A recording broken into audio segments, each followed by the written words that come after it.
Hello everyone, आप सभी का स्वागत है फिर से एक नए वीडियो के साथ। इस वीडियो में हम डिस्कस करने वाले हैं आरआरबी एनटीपीसी सीबीटी 2 लेवल 2 का शिफ्ट थर्ड डिस्कस करने वाले हैं, जो कि 16/6/2022 को हुआ था। ठीक है, इसकी हम शिफ्ट थर्ड डिस्कस करेंगे। इससे पहले की शिफ्ट वन और शिफ्ट टू हमने ऑलरेडी डिस्कस कर लिए। देखो, लेवल 5 हम ऑलरेडी कंप्लीट कर चुके हैं। इसकी टोटल 5 शिफ्ट थी, 2 दिनों में एग्जाम हुआ था, उसको हम कंप्लीट कर चुके हैं। लेवल 3 को भी हम कंप्लीट कर चुके हैं, ये भी 2 दिनों के अंदर हुआ था। और लेवल 2 भी 2 दिनों के अंदर हुआ था। एक तो हमारा हुआ था 13 तारीख को और दूसरा हुआ था 16 तारीख को। तो 16 तारीख की शिफ्ट वन है और शिफ्ट टू है, उसको हम ऑलरेडी डिस्कस कर चुके हैं। अगर आपने अब तक जो पुराने वीडियोस नहीं देखे हैं तो जो प्लेलिस्ट का लिंक है वो आपको वीडियो के डिस्क्रिप्शन बॉक्स में मिल जाएगा। आप जो चैनल है उसके पेज पे जाकर भी वहाँ से जब सर्च करोगे तो में आपको प्लेलिस्ट मिल जाएगी। और इस वीडियो में हम डिस्कस कर रहे हैं शिफ्ट थर्ड। इसके बाद देखो, ये जो 13 तारीख है ना, इसकी मैंने अभी डिस्कस नहीं की है, तो इसकी 2 शिफ्ट है, एक शिफ्ट वन शिफ्ट टू। इनको भी हम डिस्कस कर लेंगे जब ये हमारी ख़त्म हो जाएगी उसके बाद। तो उसके बाद हमारी टोटल जो एन टी पी सी है सीबीडी टू, इसकी टोटल सारी लेवल हमारी कंप्लीट हो जाएंगी। लेवल 6 और 4 तो मैंने लास्ट ही मंथ करवा दिया था, मैथ और रीजनिंग दोनों सेक्शन करवाए थे इसके तो मैंने। और लेवल 5 की सारी शिफ्ट हमने कर ली हैं, लेवल 3 की भी कर चुके हैं, अभी लेवल 2 को हम कर रहे हैं। तो आज ये सारी शिफ्ट खत्म हो जाएंगी इसकी। ठीक है, तो इसके बाद हमारे पूरे पेपर डिस्कस हो जाएंगे। तो जिन लोगों का भी अभी एग्जाम है, गुवाहाटी जोन वालों का एनटीपीसी का, तो उन लोगों के लिए तो ये वीडियो इंपॉर्टेंट है ही। साथ में जिन लोगों का भी ग्रुप डी का एग्जाम है तो उनके लिए भी ये इम्पोर्टेंट है, क्योंकि देखो, अभी आप देख रहे हो कि पेपर का लेवल अच्छा खासा आ रहा है। जो हमारे ग्रुप डी मतलब सॉरी, जो लेवल 2 का एग्जाम है जो कि 12th बेस पे था, वो भी अच्छा खासा आ रहा है। तो ऐसा जरूरी नहीं है कि आपको ग्रुप डी के एग्जाम में आसान आसान क्वेश्चन देखने को मिलेंगे, तो आपको ये सब पढ़ने चाहिए। और जो लोग एसएससी की प्रिपरेशन कर रहे हैं उनके लिए भी ये इंपॉर्टेंट है ही, क्योंकि ये पेपर टीसीएस नहीं बनाया है और टीसीएस एसएससी के एग्जाम कंडक्ट करवाता है, तो उनके लिए बहुत बेनिफिशियल क्वेश्चन है आने वाले एग्जाम के लिए। जैसे कि हमारा एमटीएस का एग्जाम है 5 जुलाई से, तो उन सब लोगों के लिए ये हेल्पफुल होगा वीडियो। चलो, तो बिना टाइम वेस्ट करे हम हमारा सेशन स्टार्ट करते हैं। बाकी जिन लोगों ने चैनल को सब्सक्राइब नहीं किया है वो लोग चैनल को सब्सक्राइब कर लेना। और अगर वीडियो पसंद आता है तो लाइक कमेंट शेयर जरूर करें। चलो, तो हम स्टार्ट करते हैं हमारे क्वेश्चन से डायरेक्ट। बोल रहा है कि 30 सेंटीमीटर व्यास वाले वृत्त की परिधि सेंटीमीटर में ज्ञात कीजिए। देखो, किसी वृत्त का व्यास है, मतलब 2r की वैल्यू हमें गिवन है 30 सेंटीमीटर, तो यहाँ से r निकल जाएगा कितना, 15 सेंटीमीटर। जब r 15 सेंटीमीटर आ गया तो वृत्त की परिधि यानी सरकमफ्रेंस क्या होती है, 2πr। और पाई की वैल्यू बोल रहा है कि 3.414 यूज करना है, तो दो तो हमारे ये आ ही जाएगा। और पाई की जगह हम रख देंगे 3.14 और आर हमारा निकल के आया है 15। तो जब आप इसको मल्टीप्लाई करोगे, 15 को 2 से मल्टीप्लाई करोगे तो 30 आएगा। ठीक है, और देखो 30 का जो एक जीरो है ना, इसके एक पॉइंट आगे बढ़ाने में काम आ जाएगा, यानी ये 31.4 हो जाएगा। इसका अब हमें 3 टाइम करना है, तो 31 का 3 टाइम 93 और 4 का 3 टाइम 1.2, तो ये हो जाएगा 94.2। तो 4.2 इस सवाल का सही जवाब होगा, जो कि ऑप्शन नंबर हमारा सेकंड है। तो ये तो आसान क्वेश्चन था, इसमें तो कोई तकलीफ होगी नहीं आपको। इसके बाद जो हमारा नेक्स्ट क्वेश्चन है, इसमें बोल रहा है कि कोई व्यक्ति है एक धनराशि को 12% की वार्षिक साधारण ब्याज की दर पर और दूसरी धनराशि को 10% वार्षिक साधारण ब्याज की दर पर निवेश करता है। उसे दोनों निवेशों से 125 रुपये का वार्षिक ब्याज प्राप्त होता है, लेकिन यदि उसे निवेशित धनराशियों को आपस में बदल दिया जाए तो उसे ब्याज के रूप में 3 रुपये अधिक प्राप्त होते हैं। उसने मूल रूप से 10% वार्षिक साधारण ब्याज पर कितने रुपए धनराशि निवेशित की। देखो, यहाँ पे दो केस हमारे दिए गए। मान लो कि पहले केस में हमें P1 प्रिंसिपल इसने दिया है, दूसरे केस में P2 प्रिंसिपल दिया है। पहले केस में इसने धनराशि को 12% की साधारण ब्याज की दर पर दिया है, और दूसरे केस में हमारा कितना दिया है, 10% वार्षिक साधारण ब्याज की दर पर दिया है। तो ओवरऑल क्या हो रहा है कि उसे दोनों निवेशों से 125 रुपये का साधारण ब्याज मिल रहा है, यानी जो साधारण ब्याज मिल रहा है वो कितने का मिल रहा है, 125 रुपये का। अभी देखो, यहाँ पे हमें नहीं पता है कि हमारे P1 क्या है P2 क्या है, तो एक तो ये तरीका है कि मैं क्या मान लूँ कि जो पहला वाला प्रिंसिपल है ना, इसको मैं 100x मान लूँ। दूसरा वाला प्रिंसिपल इसको 100y मान लूँ, क्योंकि 100 इसलिए माना जिससे आसान कैलकुलेशन करना आसान होगा।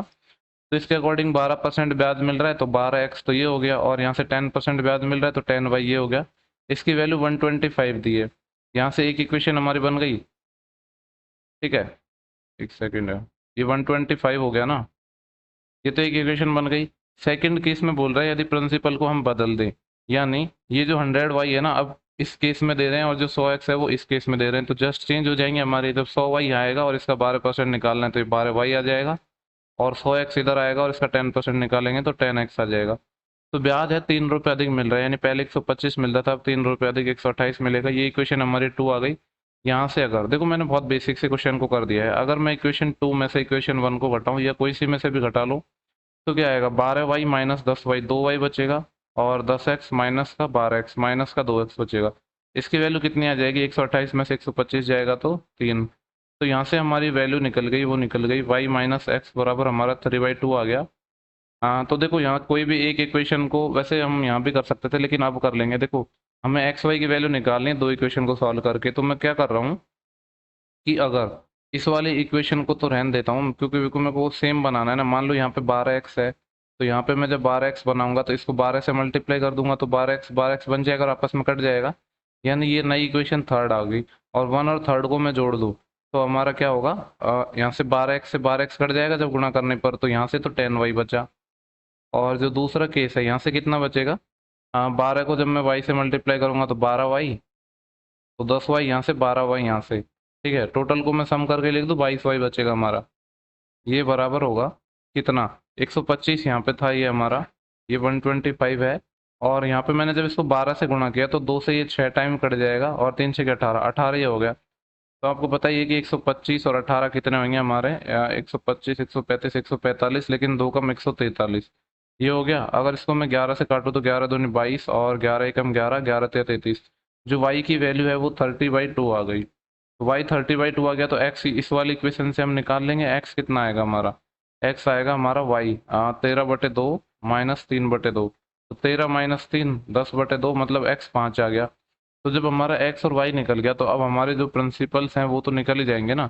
x की वैल्यू जब 5 चाहिए, यानी पहले केस में प्रिंसिपल 500 रुपये दिया जाता था, y की वैल्यू हमारी 13/2 आई है, तो 100 का 13/2 निकालना है, तो 100 इंटू 13/2। तो दो से ये कट जाएगा 50 टाइम, और 13×5 = 650 रुपये। तो पूछा क्या है, हाँ बोला कि 10% वार्षिक साधारण ब्याज पर कितनी राशि दी गई। तो 10% सेकंड केस में था, उस केस में हमारा जो अमाउंट दिया प्रिंसिपल दिया है दैट वाज 650 100, तो 650 रुपये था वो। ठीक है, आई होप कि आपको क्वेश्चन क्लियर हुआ हो। इसके बाद हम नेक्स्ट क्वेश्चन को देखते हैं क्या है हमारा। देखो यहाँ पे हमसे पूछा गया है कि 20 और 62 के बीच सभी अभाज्य संख्याएं, उनकी माध्यिका मीडियन क्या होगी। तो अगर आपको याद होगा तो ये क्वेश्चन मैंने एनालिसिस के टाइम भी करवाया था। तो देखो 20 और 62 के बीच में हमें प्राइम नंबर लिखने हैं, तो 20 के बाद जो हमारा प्राइम नंबर होगा वो क्या होगा, 23। 23 के बाद क्या होगा हमारा 29, और 29 के बाद क्या आ जाएगा 31, देन उसके बाद 37। 37 के बाद नेक्स्ट प्राइम क्या आएगा 41, और 41 के बाद नेक्स्ट प्राइम आएगा हमारा 43। 43 के बाद नेक्स्ट प्राइम 47, और 47 के बाद हमारा आ जाएगा 53। 53 के बाद क्या आ जाएगा हमारा 59, और 59 के बाद आ जाएगा हमारा 61। हमें 62 तक ही लेना था ना। देखो ये टोटल प्राइम नंबर आ गए, कितने हैं ये, 1 2 3 4 5 6 7 8 9 10। देखो ये तो ये टोटल 10 टर्म है, और माध्यिका आपको पता है कि मिड टर्म होती है। 10 टर्म है तो 4 टर्म मैं इधर छोड़ दूंगा, 4 टर्म इधर छोड़ दूंगा, बीच की जो 2 टर्म आएंगे उनका एवरेज लूंगा तो वो हमारी मीडियन हो जाएगी। यानी पांचवी और छठी टर्म, तो पहली दूसरी तीसरी चौथी पांचवी और छठी, ये दोनों जो टर्म है इनका जो मीडियन होगा वही हमारा क्या होगा, मतलब सॉरी एवरेज होगा, वो हमारा क्या होगा मीडियन हो जाएगी। तो 41 और 43 के बीच में क्या आता है, तो 42। तो दोनों को जोड़ के 2 को भाग दोगे तो भी 42 ही निकल के आएगा। वैसे भी देखो 41 और 43 में एक एक का गैप है दोनों में, तो इनके बीच में आ जाएगा हमारा 42। ठीक है, तो ये आसान क्वेश्चन था, बस आपको ये नॉलेज होनी चाहिए कि कौन कौन से नंबर होंगे 20 और 62 के बीच में प्राइम नंबर्स। इसके बाद जो हमारा नेक्स्ट क्वेश्चन है उसमें हमें बोल रहा है यदि किसी धन पूर्णांक n को जब 7 से विभाजित किया जाता है, मान लो n को एक हमारा नंबर है जिसको हम 7 से जब डिवाइड कर रहे हैं, तो उस केस में रिमाइंडर 3 बच रहा है। अब क्या बोल रहे हैं, निम्न में से किस संख्या को n से विभाजित करने पर शेषफल 0 होगा। देखो इसको सबसे बेस्ट तरीका मैं करने को आपको बताऊं, आप कोई ऐसी संख्या मान लो n को जिससे कि जब हम डिवाइड करें तो रिमाइंडर 3 बच जाए। तो n को मैं क्या ले सकता हूँ, सबसे छोटा 10 ले सकता हूँ। अगर n बराबर मैं 10 ले लूँ तो 10 में जब मैं 7 का भाग दूंगा तो रिमाइंडर 3 बचेगा। ठीक है, तो ऐसे ना ऐसे क्वेश्चंस को आप एग्जाम्पल लेके किया करो तो आप बहुत इजीली बना लोगे। तो यहाँ पे बोल रहा है निम्न में से किस संख्या को 7 से विभाजित किया जाए जिससे कि शेषफल 0। तो देखो n हमने 10 लिया है तो 10 + 2 12, क्या 12 7 से डिवाइड हो पाएगा, नहीं। n की वैल्यू 10 लिए कि 10 + 4 14, 7 से डिवाइड हो पाएगा, बिल्कुल। तो ये ऑप्शन हो सकता है, अभी मैं ये नहीं कह रहा हूँ कि ये आंसर है, हो सकता है, बाकी ऑप्शन को भी चेक करेंगे। यहाँ पे जब n की वैल्यू हमने 10 लिए तो 10 + 3 13 नहीं होगा, n लिए 10 10 और 5 15 15 7 से नहीं होगा, तो सिर्फ ऑप्शन नंबर सेकंड इस सवाल का हमारा सही जवाब हो जाएगा, और यही इस सवाल को करने का बेस्ट तरीका है। ठीक है, आई होप कि आपको जो क्वेश्चन है वो क्लियर हो बड़े ही आराम से। इसके बाद जो हमारा नेक्स्ट क्वेश्चन है, ये बोल रहा है कि एक लंबवृत्त बेलन है, एक सिलेंडर है जिसके आधार की परिधि 170 से 176 सेंटीमीटर है। आपको पता है कि बेलन का जो आधार है वो क्या होता है, सर्कल, और सर्कल की परिधि दी है, यानी परिधि क्या होती है हमारी 2 पाई आर, पाई की वैल्यू 22/7 और आर बराबर 176 सेंटीमीटर है। यहाँ से आर निकल जाएगा हमारा, इसको पहले थोड़ा सॉल्व कर लेते हैं। तो वैसे तो देखो 22 से ही कट जाएगा, 22 × 176 होते हैं और 2 से ये 4 टाइम कट जाएगा, तो आर कितना आएगा, 7 इधर मल्टीप्लाई हो जाएगा, आर आएगा 28 सेंटीमीटर। पूछ रहा है कि और जिसकी हाइट हमें 12 सेंटीमीटर गिवन है, हाइट गिवन है 12 सेंटीमीटर। बोल रहा है कि बेलन का संपूर्ण पृष्ठीय क्षेत्रफल, that means T S A, total surface area निकालना है। और आपको पता ही है कि जो बेलन है उसका जो संपूर्ण पृष्ठीय क्षेत्रफल टी एस ए वो क्या होता है 2 पाई आर, आर प्लस एच। तो यहाँ पे वैल्यू रखेंगे तो हमारा आंसर हमें निकल जाएगा, ये 2 आ गया, पाई के फॉर्म में आंसर नहीं है तो पाई की वैल्यू रख देंगे हम 22/7, और आर हमारा 28 आया है। और आर प्लस एच कितना आएगा, ये है आर प्लस एच, तो 28 और 2 30 और 10 40, 40 आ जाएगा ये। इसको सिंप्लीफाई करेंगे तो हमारा आंसर हमें इजीली मिल जाएगा। तो 7 से ये 4 टाइम हो गया और कुछ कटेगा नहीं, तो देखो ये 22 दूनी 44 हो गया, और ये कितना हो गया 40 चौके 160। तो जब मल्टीप्लाई करेंगे तो 0 आएगा और लास्ट में 4 आएगा, 0 आएगा लास्ट में 4 आएगा। 2 ऑप्शन है तो और भी मल्टीप्लाई कर लेते हैं, 16 चौके 64, 80 6 और 16 चौके 64, 64 और 6 70, तो 7040 सेंटीमीटर स्क्वायर हमारा आंसर आ जाएगा, जो कि है हमारा ऑप्शन नंबर 2। ठीक है, तो ये सवाल क्लियर हो गया होगा आपको, इसमें ज़्यादा कुछ था नहीं। अभी तो इस सिस्टम में बड़े आसान क्वेश्चन देखने को मिल रहे हैं। देखो यहाँ पे जो नेक्स्ट क्वेश्चन है, बोल रहा है कि वह बड़ी से बड़ी संभावित संख्या निकालनी है, यानी बड़ा से बड़ा वो पॉसिबल नंबर निकालना है जिसे 2307 और 3105 को विभाजित करने पर शेषफल के रूप में 7 और 5 बचे। तो इसका बेस्ट तरीका है कि इसको आप ऑप्शन से उठा लो। ठीक है, पहला ऑप्शन ट्राई करते हैं हम। अगर 110 से हम डिवाइड करेंगे, यानी 2307 में हम डिवाइड करते हैं 110 से, तो ये कितनी बार जा पाएगा, देखो ये जा पाएगा 23 टाइम तो जा नहीं पाएगा। 21, अगर मैं इसका 21 टाइम करता हूँ तो 0 और 21 एकम 21, 80 2, 21 एकम 21 और 2 23, 2310 ज़्यादा हो गया, यानी इससे भी कम लेना पड़ेगा। 2310 तो ज़्यादा चलेगा क्योंकि यहाँ पे रिमाइंडर पूछ रहा है ना, विभाजित करने पर जो रिमाइंडर 7 आया था, तो 110 कम जाना पड़ेगा, तो 0 0 23 - 1 2200, 2200 ही आ रहा है। तो इस केस में तो रिमाइंडर हमारा 107 आ रहा है, जबकि तो रिमाइंडर 7 ही आना चाहिए था। तो इसका मतलब ये है कि जो हमारा पहला ऑप्शन है ना, वो इस सवाल का उत्तर नहीं हो सकता, तो ये तो नहीं होगा। फिर 102 की बात करूं मैं, तो देखो 2307 है, इसको अगर मैं 102 से डिवाइड करूंगा तो कितने टाइम चले जाएगा, 23 टाइम नहीं जा पाएगा, 22 ही टाइम जा पाएगा। 22 दूनी 44 और 22 एकम 22, यहाँ पे रिमाइंडर 7 तो नहीं बच रहा है ना हमारा, ज़्यादा ही बचेगा, तो ये भी हमारा ऑप्शन नहीं होगा। इसका मतलब है ये भी जो हमारा ऑप्शन 2 है इस सवाल का उत्तर नहीं हो सकता, तो ये भी हट जाएगा। और बड़ा से बड़ा लेना था ना, तो पहले देखो हम सबसे बड़े से ही ट्राई करेंगे। वैसे मैंने 102 कर लिया सीक्वेंस में, बाकी पहले मेरे को 105 ट्राई करना था, तो 105 को कर लेते हैं। वैसे 105 भी हो नहीं पाएगा, यहाँ पे जब 105 से करेंगे तो वही देखो कितना टाइम जाएगा, 22 से शायद ज़्यादा हो जाएगा, 21 टाइम में जा पाएगा। 21 पंजे 105 और असीला 1, 21 एकम 21 और 1 2205 हो गया। अगर मैं इसमें 105 जोड़ रहा हूँ तो ये तो आ रहा है 5 5 10 और असीला 1, 2310 आ गया, ज़्यादा चले गया, और कम पे हमारा 7 रिमाइंडर भी नहीं दे रहा है। इसका मतलब है ये भी हमारा ऑप्शन नहीं होगा, तो फिर एक ही ऑप्शन बचा है 100, वही हो जाएगा। और देखो अगर आप थोड़ा डायरेक्ट सोचते ना, मैंने बताया नहीं, वरना आप बोलते कि ये ऑप्शन यहाँ पे लगा हुआ है इसलिए आप डायरेक्ट बता रहे हो, वरना देख के ही समझ आ रहा था कि 2307 है। इसको जब हम 100 से डिवाइड करेंगे तो उसी केस में 7 बचेगा, और जब 100 से डिवाइड करेंगे तभी हमारा 5 बच पाएगा, क्योंकि सिंपली 100 से तो डिवाइड करना आसान होता है ना। लेकिन मैंने डायरेक्ट पहले इसलिए नहीं बताया, वरना आप बोलते कि यहाँ पे ऑप्शन लगा हुआ है, तो मैंने इसलिए बता दिया। ठीक है, नेक्स्ट क्वेश्चन की बात करते हैं। बोल रहा है कि एक बेलन है, एक सिलेंडर है जिसकी त्रिज्या और ऊंचाई दे रखी है। देखो बेलन की त्रिज्या दी है, यानी आर की वैल्यू दी है 0.2 मीटर, और बेलन की जो ऊंचाई है एच है, दैट वाज 0.7 मीटर। पूछ रहा है इसका वक्र पृष्ठ क्षेत्रफल यानी कर्ड सरफेस एरिया निकालना है। आपको पता है कि बेलन का कर्ड सरफेस एरिया होता है 2 पाई आर एच। टोटल नहीं पूछा है यहाँ पे, सिर्फ कर्ड सरफेस एरिया पूछा है, तो ये हो जाएगा 2 पाई की फॉर्म में आंसर नहीं दिया है, तो 22/7 बोला भी है कि पाई 22/7 यूज करना है। आर की वैल्यू 0.2 मीटर है और एच की वैल्यू 0.7 है। इसको जब हम सिंप्लीफाई करेंगे तो देखो यहाँ पे क्या हुआ, ये अगर मैं इन दोनों के पॉइंट हटा दूँ ना, तो यहाँ पे नीचे 2 0 आ जाएंगे, और ये वाले 7 से ये वाला 7 चले गया, और क्या कटेगा हमारा, 2 से ये 50 टाइम, इस 2 से ये 25 टाइम। ठीक है, तो ये आ गया हमारा 22/25। और 22/25 के लिए क्या करेंगे, यहाँ पे जीरो लगा लेंगे, 25×200 बचे 20, 25×200 0.88 मीटर स्क्वायर आ गया। यही हमारे सवाल का सही जवाब हो जाएगा, जो कि ऑप्शन नंबर 2 गिवन है। तो इसमें तो कोई प्रॉब्लम होनी नहीं चाहिए, आसान सा क्वेश्चन था। इसके बाद देखते हैं कि जो नेक्स्ट क्वेश्चन है हमारा क्या है। तो नेक्स्ट क्वेश्चन है, बोल रहा है कि 6,250 रुपये की जो राशि है, जिस पर 12% वार्षिक साधारण ब्याज की दर से 3 वर्ष में प्राप्त होने वाला साधारण ब्याज निकालना है। तो 12% से 3 साल में 36% ब्याज हो जाएगा। तो सिंपली 6,250 में 36% निकालना है। तो इसमें तो कोई प्रॉब्लम है ही नहीं यार। 36 से देखो, जीरो से जीरो चले जाएगा, और 5 से काट लो इसको 2 टाइम, और 5 से इसको काटेंगे तो 125 टाइम जाएगा। 2 से मैं इसको काटूंगा तो 18। 125 × 18 करना है, 18×5 = 90, 80×9, 18×2 = 36, 36 और 9 45, और 80×4, 18 कम 18, 18 और 4 22, 2250 रुपये आएगा, जो कि ऑप्शन नंबर 3 गिवन है। ठीक है, तो ये तो बड़ा ही आसान क्वेश्चन था। तो इस सेट में बहुत ज़्यादा आसान क्वेश्चन देखने को मिल रहे हैं अभी तक तो। इसके बाद नेक्स्ट क्वेश्चन है, वो है हमारा क्वेश्चन नंबर 30।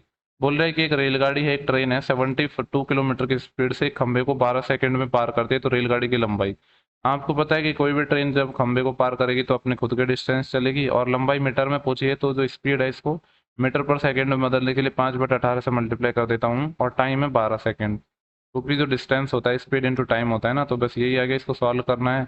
6×2 = 12, 6×3 = 18, और 3 से 24 टाइम, 24×5 = 120, और 120×2 = 240। 240 मीटर इस सवाल का सही जवाब हो जाएगा, जो कि ऑप्शन नंबर 3 गिवन है। इसके बाद देखते हैं कि जो हमारा नेक्स्ट क्वेश्चन है वो क्या है।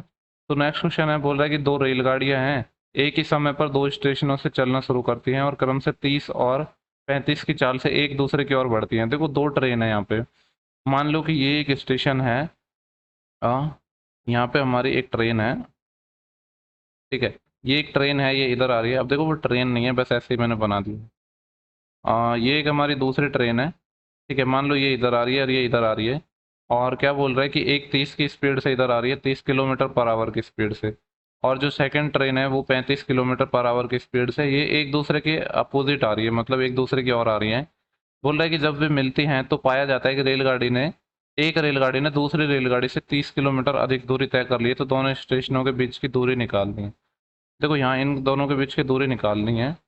तो यहाँ पे क्या गिवन है कि ये जब ये मिलती हैं तो देखो, जब एक दूसरे की तरफ आएंगे तो जो स्पीड है वो तो हमारी क्या हो जाएगी, जो ऐड हो जाएगी। इसमें रिलेटिव स्पीड का कॉन्सेप्ट लगेगा, स्पीड ऐड हो जाएगी, यानी 30 + 35, तो ये कितना आ जाएगा हमारा, 65 किलोमीटर पर आवर तो हमारी हो जाएगी स्पीड।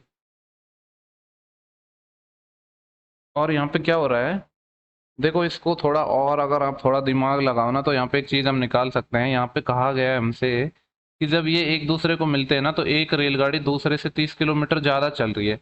यानी ये तो चली तो सेम टाइम पे ही है ना, लेकिन ज़्यादा कौन सी रेलगाड़ी चली होगी, ये वाली चली होगी। किस लिए चली होगी, क्योंकि ये 30 से चल रही है, 35 से चल रही है, 5 किलोमीटर पर आवर एक्स्ट्रा से चल रही है ना, यानी 1 घंटे में ये 5 किलोमीटर एक्स्ट्रा चलती है। तो 30 किलोमीटर कितने में चलेगी, 6 घंटे में। इसका मतलब है कि ये दोनों मिलेंगी कितने में, 6 घंटे में। तो यहाँ से टाइम निकल जाएगा। ठीक है, अब जब हमारा टाइम आ गया तो दोनों स्टेशनों के बीच की जो डिस्टेंस है वो तो हम निकाल ही देंगे। टोटल डिस्टेंस क्या हो जाएगी, रिलेटिव स्पीड है, देखो 30 से ये जा रही है, 35 से जा रही है, तो 65 की स्पीड हो गई, और टाइम लग रहा है 6 घंटे। तो ये आ जाएगा 6×6 = 36, 360, और 6×5 = 30, 390 किलोमीटर आ जाएगा। ठीक है, अच्छा क्वेश्चन था, जिसका ऑप्शन नंबर 3 हो जाएगा।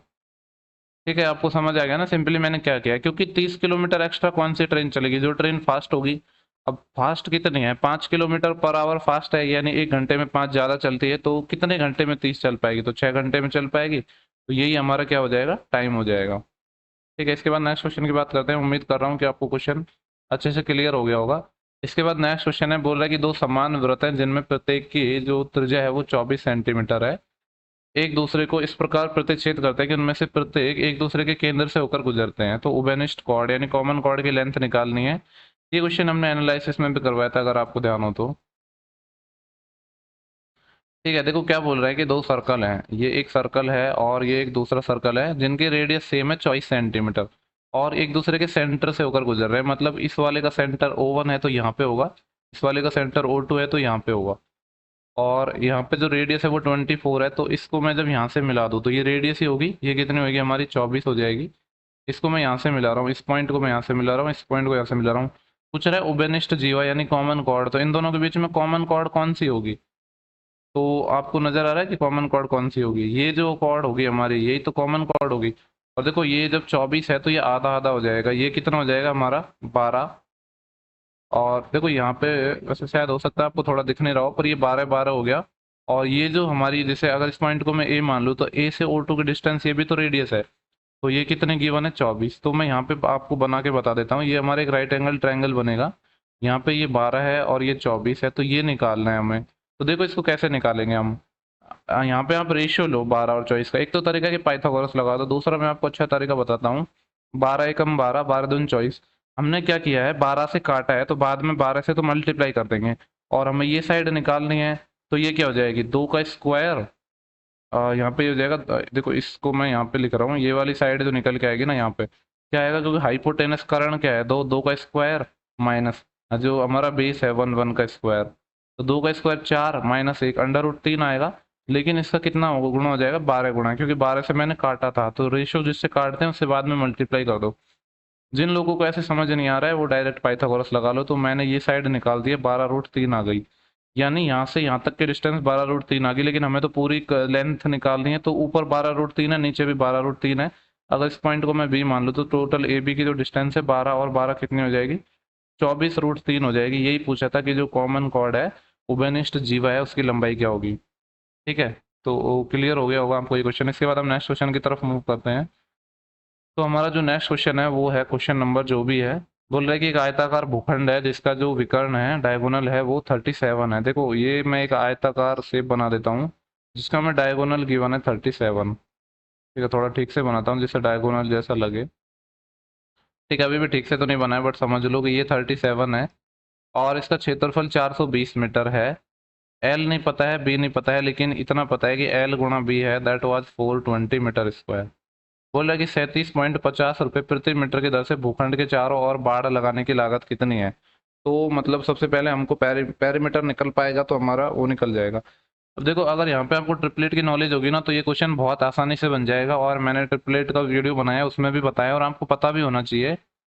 वैसे तो देखो यहाँ से बना लेंगे कोई बड़ी बात नहीं है, लेकिन अगर आपका दिमाग इतना फास्ट काम करता है ना तो आपको पता होना चाहिए कि 12, 15, 37 का हमारा एक ट्रिपलेट होता है। 15 इस वाली साइड को ले लेते हैं क्योंकि ये बड़ी है।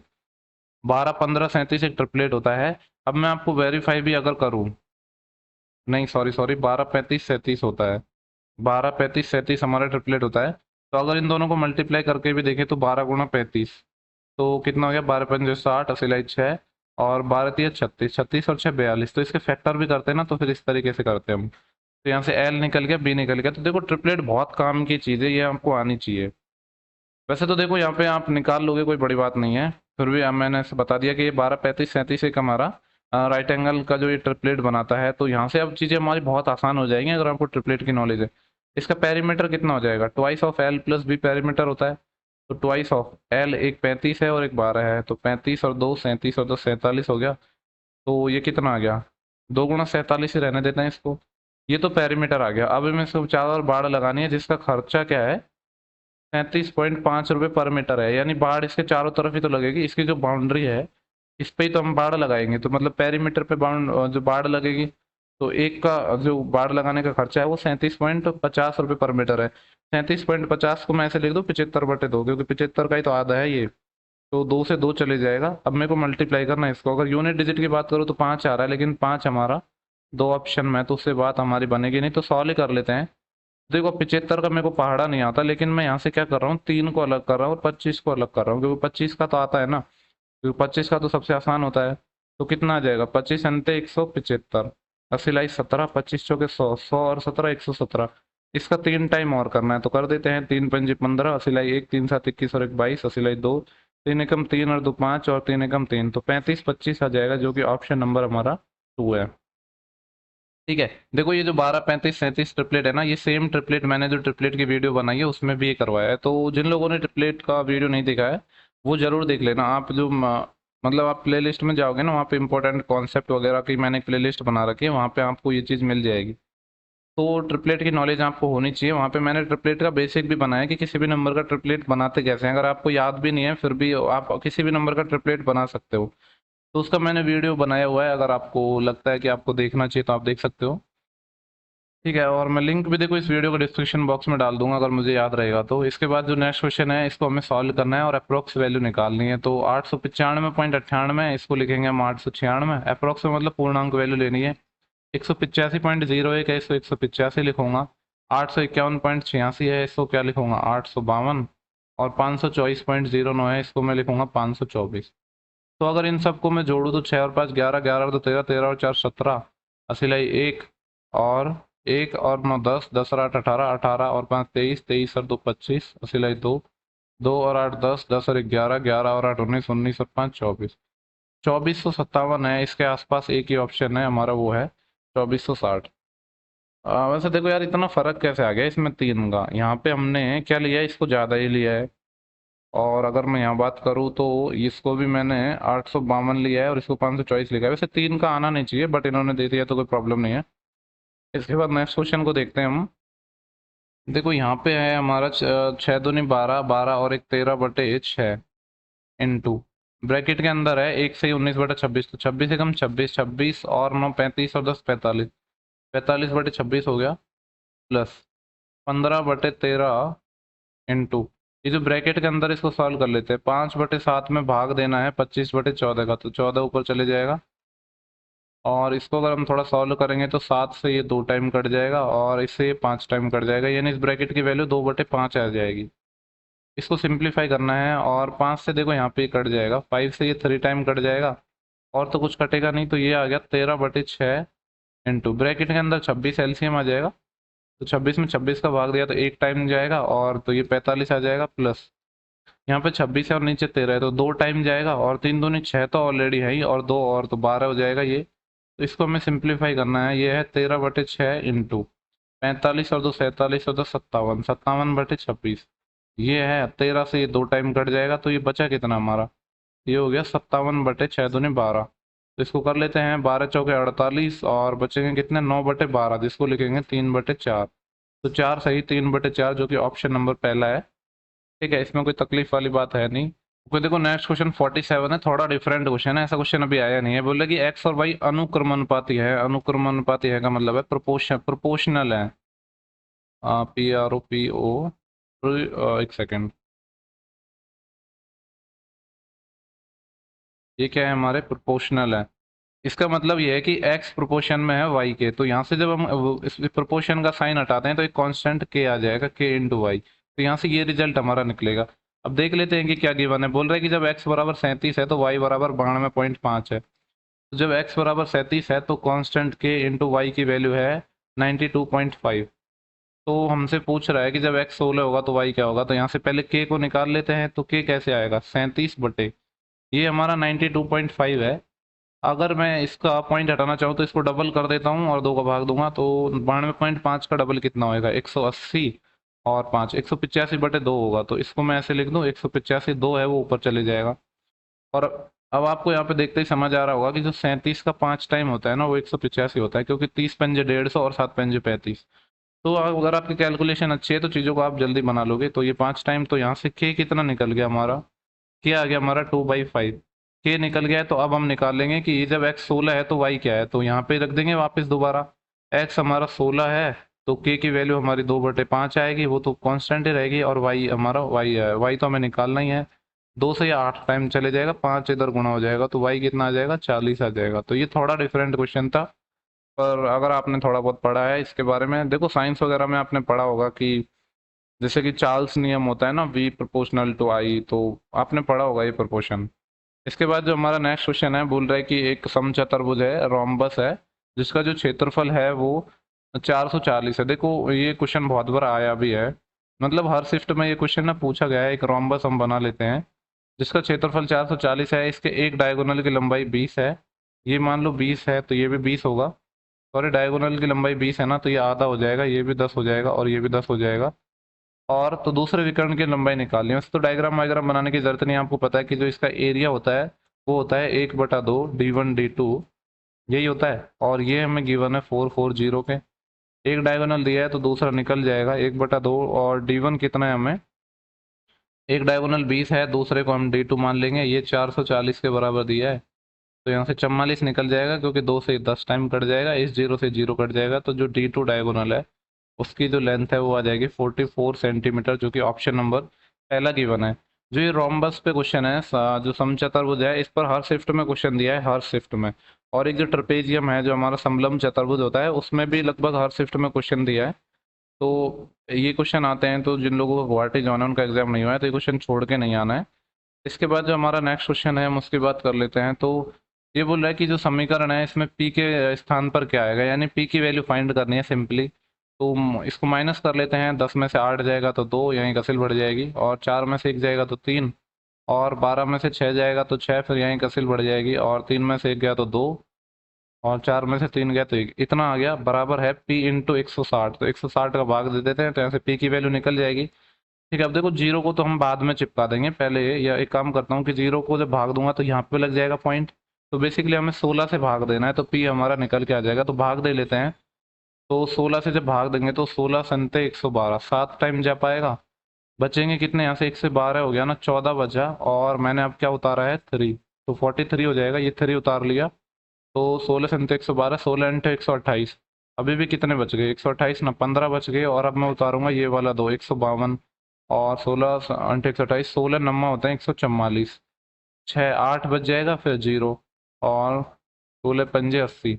तो ये आ जाएगा 789.95, नहीं क्या कर दिया मैंने, ये 78.95 था ना, ये पॉइंट यहाँ पे आता। तो इतना आंसर आ जाएगा हमारा, जो कि है हमारा ऑप्शन नंबर 3। ठीक है, तो ये सिर्फ हमारा कैलकुलेशन का क्वेश्चन था, इसमें कुछ कॉन्सेप्ट वगैरह तो था ही नहीं, सिर्फ कैलकुलेशन थी। तो इसको तो आप आसानी से बना ही लोगे। इसके बाद हम नेक्स्ट क्वेश्चन देखते हैं। तो वो क्वेश्चन नंबर हमारा जो भी है, बोल रहा है कि यदि 14 6 और 2a और 16 का जो माध्य है वो 12 है, माध्य यानी एवरेज, दोनों सबको जोड़ेंगे तो 14 और 6 20, और 20 और 16 36, 36 प्लस 2a, माध्य मतलब इनका एवरेज। तो नंबर कितने हैं, 1 2 3 और 4, 4 नंबर है, इसकी वैल्यू गिवन है 12। तो यहाँ से 2a की वैल्यू आ जाएगी 12 चौके 48, 48 माइनस 36 12, तो a की वैल्यू 6 आ जाएगी। तो बोले a का मान ज्ञात कीजिए जहाँ a 0 से बड़ा है, तो 6 हो जाएगा वो। तो ये तो बड़े ही बेसिक बेसिक से क्वेश्चन आ रहे हैं अभी तो हमारे। इसके बाद देख लेते हैं कि जो नेक्स्ट क्वेश्चन है वो हमारा क्या आएगा। तो नेक्स्ट क्वेश्चन है हमारा, वो है क्वेश्चन नंबर 74। यहाँ पे बोल रहा है कि यदि 1/11.91 इसकी वैल्यू ये है, तो जो हमारा गिवन है उसकी वैल्यू हमसे पूछी है। तो मतलब जो दिया है ना, इसका डेटा का यूज करना है। 1 मैं यहाँ पे लिख भी देता हूँ, 1/11.91 दैट वॉज 0.83। अब यहाँ पे ऐसा नहीं है, बहुत लोग अपना दिमाग लगाएंगे और इसको डिवाइड करेंगे। जो डेटा दिया है उसका यूज करना होता है, समझदारी इसी में है। 83963 ये है, तो हमें निकालना है 1 ये समथिंग। देखो ये क्या है, 0.00, कितने टाइम 0 है, 3 टाइम 0 है, उसके बाद 1191 है। तो इसका हम यूज कब कर पाएंगे, जब हमारा ये पॉइंट आए यहाँ पे 11 के बाद आए। तो कितना आगे बढ़ाना होगा, देखो पॉइंट को 1 2 3 4 5, 5 आगे बढ़ाना होगा। यानी इसको अगर मैं लिख दूँ 11.91, तो जब 5 आगे बढ़ाना होगा तो क्या करना होगा, 10 की पावर -5 से गुणा करना होगा। ठीक है, तो क्योंकि 10 की पावर माइनस पावर तब आती है जब हम इधर पॉइंट को बढ़ाते हैं, और जब इधर घटाएंगे तो प्लस आ जाएगा। आपको ऐसे भी नहीं समझ आ रहा है तो ऐसे समझ लो कि ऊपर 5 पावर लगाएंगे हम, मतलब 10 को 5 पर गुणा करेंगे। तो अब यहाँ से देखो, हम ये जो हमारा है 1 ये जो है इसकी वैल्यू तो लिख ही देंगे। ये हमें गिवन है 0.083, और ये 10 की पावर -5 है, जब ऊपर जाएगी तो प्लस की 5 बन जाएगी, तो 10 की पावर 5 इंटू ये। तो ऐसा ऑप्शन 10 की पावर 5 यहाँ पे है, और ये सेम ही है, तो ऑप्शन नंबर 3 है इस सवाल का हमारा सही जवाब हो जाएगा। ठीक है, और आशा करता हूँ कि आपको ये सवाल समझ आया होगा। इसके बाद हम नेक्स्ट क्वेश्चन की चर्चा कर लेते हैं। तो देखते हैं कि नेक्स्ट क्वेश्चन क्या है हमारा। ओके, देखो जहाँ तक मेरे को याद है ना, ऐसा क्वेश्चन कुछ अभी एसएससी सीजीएल मेंस में कुछ इसी टाइप का क्वेश्चन पूछा गया था। एग्जैक्ट वैल्यू तो मेरे को याद नहीं है, बट इसी टाइप का पूछा गया था 2021 नहीं 2020 का जो मेंस हुआ है, जो कि हमारा अभी हुआ है 22 में। ठीक है, तो उसमें ऐसा कुछ क्वेश्चन पूछा गया था। तो इसको देख लेते हैं, यहाँ पे क्या लिखा है, 1/1 + √2। तो देखो ये बड़ा ही आसान क्वेश्चन है। पहले मैं आपको बता दूं कि यहाँ पे देखो हर टर्म को हम कैसे करेंगे, 1/1 + √2 है, तो हम इसका करेंगे रेसिप्रोकल। रेसिप्रोकल को बोलते हैं व्युत्क्रम। यानी यहाँ पे क्या करेंगे, √2 - 1 से गुणा और √2 - 1 से भाग। बड़े देखो यहाँ पे जो बड़ा होता है ना उसको हम पहले लिखते हैं क्योंकि रूट टू बड़ा है। जब हम ऐसा करेंगे, सिर्फ मैं ये एक टर्म के बारे में बता रहा हूँ, सबके बारे में नहीं बताऊंगा। जब हम ऐसा करेंगे तो होगा क्या कि जो हमारा नीचे जो बनेगा, ऊपर तो हमारा रूट टू माइनस वन बच जाएगा, नीचे ए प्लस बी और ए माइनस बी का हमारा फॉर्मूला लग जाएगा जो कि ए स्क्वायर माइनस बी स्क्वायर हो जाएगा, तो वन ही बच जाएगा। तो मतलब ये है कि देखो हर में एक एक का गैप है, तो नीचे क्या होगा, हमारा कुछ नहीं बचेगा, नीचे सिर्फ यही जो हमारा ऊपर वैल्यू है रेसिप्रोकल वाली वही बच जाएगी। तो इसका मतलब है जो पहली टर्म है ना, मैं यहाँ पे लिख देता हूँ कि जो पहली टर्म है वो हमारी क्या निकल के आएगी, रूट टू माइनस वन।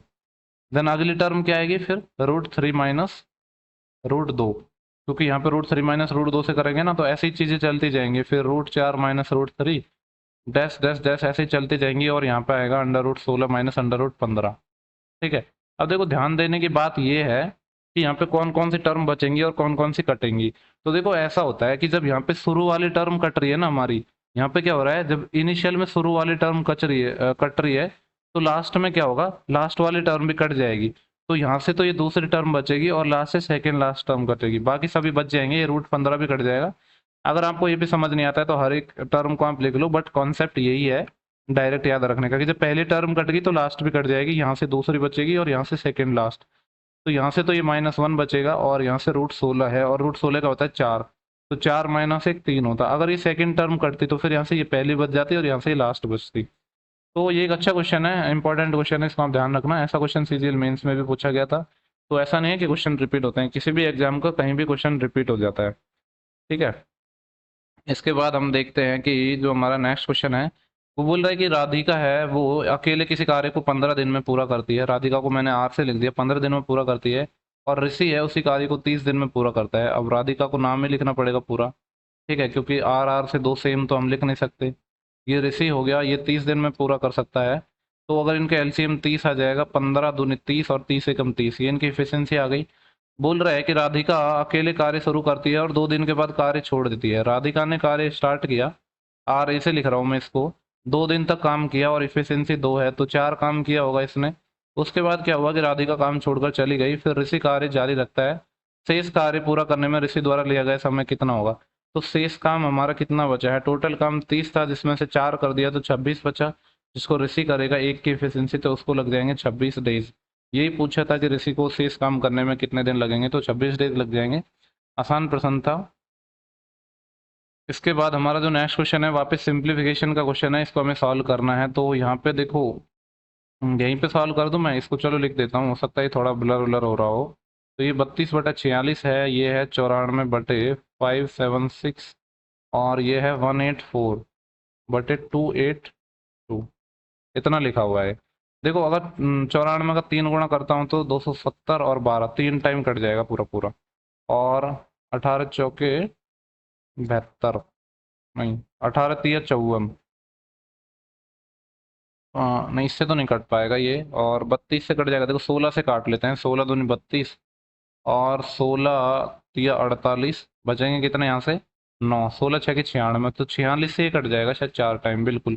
चार चौक 16, ये चार टाइम कट जाएगा, चार से ये 9 टाइम कट जाएगा। बचा क्या है, ऊपर तो सिर्फ हमारा 2 बचा है और नीचे 9 × 3 27, तो 2/27 आ जाएगा, जो कि हमारा ऑप्शन नंबर थर्ड गिवन है। तो आसान क्वेश्चन था। तो ये वाले शिफ्ट में बहुत आसान आसान क्वेश्चन देखने को मिल रहे हैं, मतलब कैलकुलेशन भी इतनी कुछ ज़्यादा टफ नहीं है। जो इनिशियल शिफ्ट थी ना वो भी थोड़ी टफ देखने को मिली थी, लेकिन ये शिफ्ट कंपेरेटिवली इजी देखने को मिल रही है। यहाँ पे बोल रहा है कि दो छात्रों ने एक प्रवेश परीक्षा में भाग लिया, उनमें से एक ने दूसरे से 15 अंक अधिक प्राप्त किए और उसके अंक उनके अंकों के योगफल के 80% है।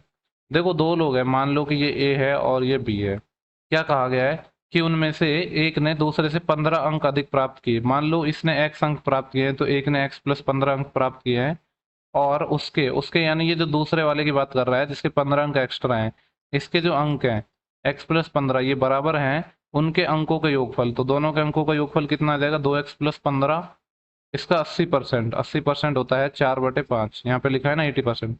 तो बोले उनमें से प्रत्येक द्वारा कितने कितने अंक प्राप्त किए गए। वैसे तो ऑप्शन से भी बना लेते, बट हम ऐसे ही बना लेते हैं क्योंकि इसमें ज़्यादा कुछ तो है नहीं। 5 इधर मल्टीप्लाई हो जाएगा तो यह आ जाएगा 5x प्लस 15 5 75 बराबर, ये इधर मल्टीप्लाई हो जाएगा 8x प्लस 15 चौके 60। तो यहाँ से देखो इधर जब 5x को इधर लाएंगे तो 3x बच जाएगा, 75 - 60 15, तो x यहाँ से 5 निकल के आ जाएगा। तो इसने 5 अंक प्राप्त किए हैं और इसने 5 + 15 20 अंक प्राप्त किए हैं। यही पूछा था कि कितने कितने अंक प्राप्त किए हैं। तो ऑप्शन नंबर 2 इस सवाल का सही जवाब हो जाएगा। इसके बाद नेक्स्ट क्वेश्चन को हम देखते हैं कि नेक्स्ट क्वेश्चन हमारा क्या है। नेक्स्ट क्वेश्चन है, बोल रहा है कि पाइप ए और बी हैं, एक खाली टंकी को 42 और 56 मिनट में भर सकते हैं। पाइप ए है, भरने वाला है, 42 मिनट में भर देता है। पाइप बी है, भरने वाला है, 56 मिनट में भर देता है। ठीक है। बोल रहा है कि पाइप सी है, अकेले पूरी भरी हुई टंकी को 84 मिनट में खाली कर देता है। तो सी पाइप के बारे में कहा गया है जो खाली करने वाला है, 84 मिनट में खाली कर देता है। आगे बोल रहे हैं तीनों पाइपों को एक साथ खोला जाता है। तो सबसे पहले हम इनका एलसीएम ले लेते हैं। अब देखो एलसीएम हम कैसे लेंगे। ये जो 42 है ना, इसमें देखो क्या छिपा हुआ है, 6 और 7। ये जो 56 है, इसमें 7 और 8 छिपा हुआ है। ये जो 84 है, इसमें 12 और 7 छिपा हुआ है।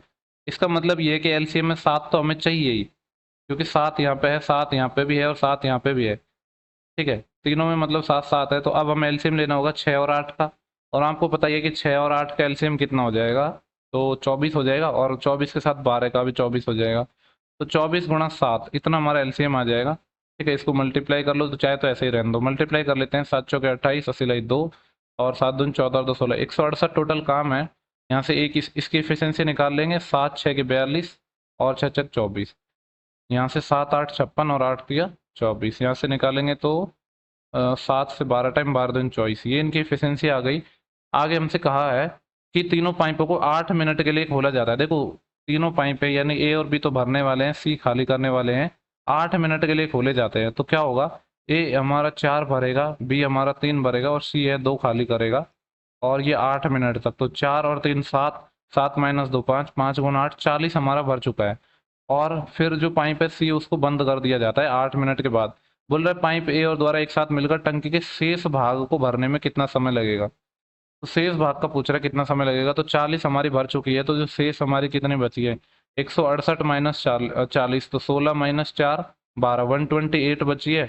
और ए और बी भरेंगे, और आपको पता है ए और बी की एफिशिएंसी, ए की 4 है, बी की 3 है। तो 4 3 7 के हिसाब से भरेंगे ये।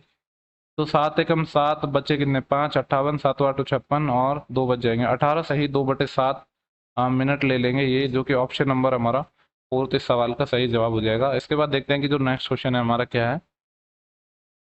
देखो यार, इसमें थोड़ी बड़ी मेहनत है। जो एसएससी वगैरह में तो क्या होता है, सेक्शन वाइज होते हैं ये क्वेश्चन, तो ढूंढने में इतनी प्रॉब्लम नहीं है। मतलब सिर्फ नेक्स्ट करना होता है, इसमें क्वेश्चन ढूंढो तो थोड़ी ज़्यादा मेहनत हो जाती है। ठीक है, चलो कोई नहीं। यहाँ पे बोला है कि इसकी अप्रोक्सीमेट वैल्यू निकालनी है। तो देखो ये 799.89 है, इसको हम लेंगे 800। और इसका 24.99%, तो इसका लेंगे 25%। और 25% होता है 1/4 प्लस ये 120 पॉइंट समथिंग, तो इसको 120 ही लेंगे का 29.98, तो इसको लेंगे हम 30%। और 30% होता है 3/10 बराबर 190 प्लस, यहाँ पे क्वेश्चन मार्क से यानी इसको एक्स मान लेते हैं। इसका 22.99 तो 23%, तो इसका 23/100 हो जाएगा परसेंटेज हटाने के लिए। ठीक है, तो यहाँ पे हमें वैल्यू चाहिए, उसको हम निकाल लेंगे। तो यहाँ पे देखो सॉल्व करते हैं। 4 से मैं इसको काटूंगा तो 200 टाइम कट जाएगा, प्लस यहाँ पे 0 से 0 कट जाएगा, 12 3 36। और ये जो 190 है, इसको मैं इधर ले आता हूँ, तो यहाँ पे बच जाएगा x गुणा 23/100, इतना बच गया। यहाँ से x हम निकालेंगे, इसको थोड़ा सिंप्लीफाई कर लेते हैं पहले। तो देखो 200 में से 190 जाएगा तो 10 बचेंगे, और 36 और जोड़ेंगे तो 46 बराबर आ गया x गुणा 23/100। आपको देखते ही समझ आ रहा है कि 200 आंसर निकल के आएगा। 23 दूनी 46, 100 से इधर गुणा हो जाएगा, तो x 200 आ गया। इसी की वैल्यू पूछी थी कि जो क्वेश्चन मार्क्स है जिसको हमने x माना था, उसकी वैल्यू क्या होगी। तो ये 200, 200 निकल के आ जाएगी। इसके बाद जो नेक्स्ट क्वेश्चन है हमारा, ये ट्रिग्नोमेट्री का क्वेश्चन है। बोल रहा है कि जो थीटा है वो 0 से 90 के बीच में है, और तो इस फंक्शन की वैल्यू निकालनी है। ठीक है, तो देखो यहाँ पे लिखा है, ये थोड़ा हो सकता है विजिबल नहीं हो, तो मैं इसको पहले लिख देता हूँ। cot थीटा -1/1 - tan थीटा, ये लिखा हुआ है। और इसको डिवाइड करना है किससे, sin theta divide 1 + cos theta, और प्लस में है यहाँ पे 1 + cos theta divide sin theta. ठीक है, तो इसको मैं बेसिक से बनाऊंगा, वैल्यू पुटिंग से नहीं बता रहा हूँ मैं। आप करना चाहो तो कर लेना, मैं बेसिक से बता रहा हूँ। देखो यहाँ पे कॉट है और यहाँ पे हमारा टेन है।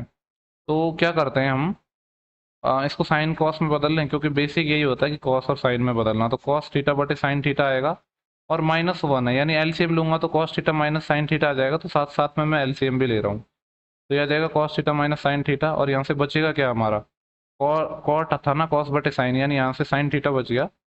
इस पूरे में डिवाइड करना है किसका, 1 - tan थीटा, इसको लिखूंगा मैं साइन बटे कॉस। और देखो यहाँ पे जो कॉस है वापस यहाँ पे एलसीएम लूंगा तो cos theta minus sine theta आ जाएगा, तो यहाँ पे भी साथ साथ में एलसीएम ले लेता हूँ। Cos theta minus sine theta, और यहाँ पे डिवाइड में क्या आएगा, यहाँ पे था टेन था ना साइन बटे कॉस, तो यहाँ पे आएगा कॉस थीटा। ये इतना आ गया हमारा। इस पूरे को हमें डिवाइड करना है, तो इस पूरे को मैं एक ब्रैकेट के अंदर बंद कर देता हूँ। इसको डिवाइड करना है ये जो दूसरे वाले ब्रैकेट से, तो यहाँ क्या करते हैं, इसका भी हम एलसीएम ले लेते हैं। तो क्या आ पाएगा इसका LCM, sine theta into one plus cos theta, इसका एलसीएम आ जाएगा। तो इसके बाद ये बचेगा क्या, ठीक है मैं कोई दूसरा कलर लेता हूँ यहाँ पे। तो ये हो जाएगा हमारा, क्या हो जाएगा, देखो यहाँ पे साइन थीटा इधर मल्टीप्लाई हो जाएगा, मतलब ये एलसीएम है हमारा sine theta into one plus cos theta. यहाँ पे वन प्लस कॉस थीटा को भाग देंगे तो ये कट जाएगा, सिर्फ साइन थीटा बचेगा जो साइन थीटा से गुणा होगा, तो साइन स्क्वायर थीटा हो जाएगा। प्लस यहाँ पे जब साइन थीटा इससे कट जाएगा तो वन प्लस कॉस थीटा से ये वन प्लस कॉस थीटा गुणा होगा, तो वन प्लस कॉस थीटा का होल स्क्वायर आएगा ये, तो जो क्या आ जाएगा one plus cos square theta, और प्लस में टू कॉस थीटा और आएगा, जिसको मैं यहाँ पे लिख देता हूँ। ठीक है, थोड़ा स्पेस कम पड़ गया तो इसको नीचे हम स्क्रॉल कर लेते हैं। अब हमें इसको सॉल्व करना है। देखो यहाँ पे आपको नजर आ रहा है cos theta minus sine theta, cos theta minus sine theta, ये तो कट गया है। तो यहाँ से तो क्या बचा है हमारा वन अपॉन साइन थीटा, जिसमें भाग लग रहा है वन अपॉन कॉस का, तो कॉस ऊपर चले जाएगा तो कॉस थीटा बटे साइन थीटा आ जाएगा, ये पहली टर्म। तो इसको डिवाइड करना था। ये जो दूसरी टर्म है इसको देख लेते हैं। तो देखो यहाँ पे एक तो हमारा साइन स्क्वायर थीटा है और कॉस स्क्वायर थीटा है, जो बना देगा वन, प्लस दूसरा है one plus two cos theta, तो यहाँ पे हो गया दो प्लस दो कॉस थीटा। और यहाँ से भी अगर मैं दो कॉमन ले लूँ ना पूरे में, तो क्या बचेगा, दो तो कॉमन ले लिया मैंने, तो वन प्लस कॉस थीटा बचा। और नीचे क्या बच रहा है हमारा sine theta into one plus cos theta. LCM लेना, जो दो कॉमन लेने का फायदा ये हुआ कि यहाँ से वन प्लस कॉस थीटा से वन प्लस कॉस थीटा भी कट गया हमारा, तो जो पहला टर्म है वो तो हमारा कॉस थीटा बटे साइन थीटा है। और यहाँ से क्या बच गया हमारा, दो बटे साइन थीटा का भाग देना है, तो इसका उल्टा करके गुणा कर देते हैं, साइन थीटा बटे दो का हम भाग दे देते हैं, साइन से साइन भी चले जाएगा, तो सिंपली क्या बच गया हमारा कॉस थीटा बाई टू बच गया। ठीक है, बाकी आप वैल्यू पुटिंग से कर सकते थे, वो एक दूसरा ऑप्शन था, बट मैंने आपको इसको बेसिक से बता दिया। ठीक है, इसके बाद हम नेक्स्ट क्वेश्चन की बात कर लेते हैं। तो क्वेश्चन नंबर 92 है हमारा, ये भी एक सिंप्लीफिकेशन का ही क्वेश्चन है। इसको हम सॉल्व कर लेते हैं। यहाँ पे बोल रहा है कि ये देखो, इसको सॉल्व करेंगे तो चार एकम चार और एक पाँच बटे चार इंटू ब्रैकेट के अंदर देखो पाँच चौके बीस, और बीस और तीन तेईस बटे चार है, और इसको डिवाइड करना है टू बाई सेवन से, लेकिन उससे पहले ऑफ करना है, यानी टू बाई सेवन के आ जाएगा टू के बाई सेवन। अब इसको डिवाइड करना है टू के बाई सेवन से, तो उल्टा करके मल्टीप्लाई कर देते हैं सेवन बाई टू के से। ठीक है, तो ये हमारा ब्रैकेट हो गया। इस पूरे ब्रैकेट को डिवाइड करना है किससे, आठ दूनी सोलह, सोलह और सात तेईस बटे आठ से, और यहाँ पे माइनस करना है, फिर माइनस कितना करना है हमारा, तो ये है तीन चौके बारह, बारह और तीन पंद्रह बटे चार, इक्वल टू सत्रह माइनस चार, तो ये आ जाएगा तेरह। और इसको डिवाइड करना है two of two, two of two कितना हो जाएगा फोर, तो तेरह बटे चार। वैल्यू भी देखो के की नहीं पूछी है, के की इसके साथ भी कुछ एक्स्ट्रा पूछा गया है, तो थोड़ा सा बस ऐसे ही होते हैं, थोड़ा कुछ चीज़ों को लेंदी बनाने का तरीका। क्वेश्चन आसान है, बस ज़्यादा तो हमसे के पूछता, लेकिन यहाँ पे के नहीं पूछा है, अलग चीज़ें पूछ ली, तो इसी टाइप का पेपर आ भी रहा है। तो ये क्या हो जाएगा हमारा फाइव बाई फोर है। और देखो ये ब्रैकेट के अंदर मैं अगर कुछ काटना चाहूँ तो कुछ कट रहा है क्या, मेरे को कुछ नज़र तो नहीं आ रहा है, कुछ नहीं कटेगा। तो ये सिंपली मल्टीप्लाई हो जाएगा तेईस गुणा सात, और नीचे चार दूनी आठ क्या आ जाएगा, डिवाइड हो रहा है तेईस बटे आठ से, तो उल्टा होके मल्टीप्लाई हो जाएगा आठ बटे तेईस। और इसके साथ है माइनस का पंद्रह बटे चार। एक काम करता हूँ, ये जो पंद्रह बटे चार है ना, इसको इस साइड ले आता हूँ, तो ये आ जाएगा तेरह बटे चार प्लस पंद्रह बटे चार, तो तेरह और पंद्रह कितने हो जाएंगे, अट्ठाईस, अट्ठाईस बटे चार मतलब ये सात आ जाएगा। अब इसको सॉल्व कर लेते हैं। अब तो कुछ कटना चाहिए, आठ से ये आठ कट रहा है, तेईस से ये तेईस कट रहा है, और कुछ नहीं कट रहा ना, तो ऊपर तो यहाँ पे बचा है पाँच और सात, ये पैंतीस बचा है, नीचे चार बचा है, और के और बचा है, ये बराबर है सात के। तो सात से देखो ये कट जाएगा कितना टाइम, पाँच टाइम, तो यहाँ से आ गया पाँच बराबर चार के। इसका मतलब है जो के है वो हमारा कितना निकल के आ गया, फाइव बाई फोर। के फाइव बाई फोर निकल के आ गया, तो जो पूछा है उसकी वैल्यू इजीली निकाल लेंगे। हमसे इसकी वैल्यू पूछी है के प्लस वन, यानी पाँच बटे चार प्लस एक बटे के माइनस वन, पाँच बटे चार माइनस एक। एलसीएम लेंगे तो चार, तो पाँच से चार नौ, एलसीएम लेंगे चार, तो पाँच माइनस चार एक, तो नौ बटे एक मतलब नाइन इस सवाल का सही उत्तर होगा, जो कि ऑप्शन नंबर हमें फोर गिवन है। ठीक है, इसके बाद नेक्स्ट क्वेश्चन पे मैं मूव कर रहा हूँ।